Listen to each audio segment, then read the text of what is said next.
Jonathan, Yes. this season blew me away. Oh, awesome. Thank you. Just so emotionally powerful, really incredible. Thank you. Thank you. And in this season, we see Jesus go through some pain. He's dealing with losing friends, persecution from his own people, as well as the Romans. What was it like emotionally playing these parts of Jesus' life that are really, really painful and difficult?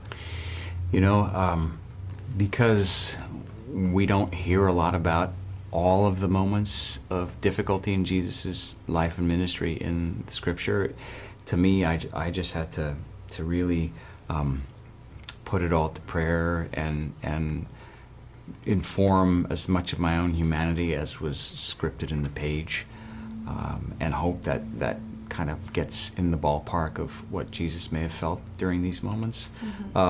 This definitely was by far the most intense and mature and challenging season, not just for me, but I think for everybody on the cast and crew. But I think what we created is going to be pretty beautiful. And there's one scene that I love when Jesus says to Peter, who's struggling with forgiveness, he says, man makes it so much harder when he leans on his own understanding. How does this line really reflect the overarching themes of season 4? I think ultimately that points back to our need as humans to surrender and to trust God. And that's what Jesus is asking of not only Peter, but his entire discipleship, like all his disciples, and what he asks of believers today is like, you got to trust me no matter how hard this is going to get. Know that I've got it under control, that I am the way, the truth, and the life. And so that's a hard thing to kind of make it, to put into practice, to make a daily part of our lives. That's a challenge for us today, and just as much as it was 2,000 years ago. And there's another scene where Jesus says, I make people what they are not, right? He redeems people, he sanctifies people, he transforms people. Yeah. When you compare the Jonathan from before you started The Chosen to the Jonathan now, where you've spent years immersing yourself in Scripture, how have you changed and transformed? It's night and day. I mean, it's night and day. My heart wants different things. My heart seeks God in all of my endeavors at every moment of the day. And it did maybe most of the time prior.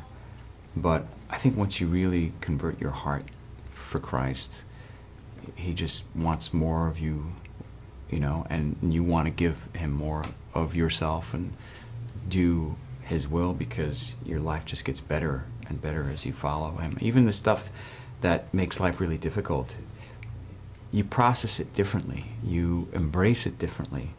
And I think if people got into the habit of offering their own suffering and trials that they experience in their lives in communion with Christ's suffering and the trials he went through, it immediately lightens the load, and it then sanctifies that personal suffering that we go through and uses it for a purpose to him.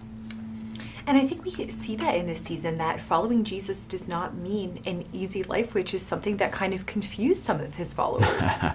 Yeah, I think people thought he might have just been like, okay, Roman's gone, the bad Pharisees are gone, it's just us, life is great. No, in fact, it's not the opposite. It's like, no, there's going to be more and more of those people, but like, if you've got me, you're going to get through it. And it's like keeping your focus on him is what allows them to get through all of it. So Jonathan, what do you want viewers to take away from this season of The Chosen, especially in relation to the themes of faith and resistance and standing up for one's beliefs? What do I want them to take away? I think if they're surrendering to the idea of resisting, I think turning the other cheek is something that we really get out of season 4, and walking a mile in somebody else's shoes, going the extra mile, in fact. I think it's contrarian to what they would have normally expected, but I think it then inbuilds this sense of compassion that they're going to need for the rest of their fellow man. you know, as they go through all the trials that are going to be coming their way, as they mature in their leadership.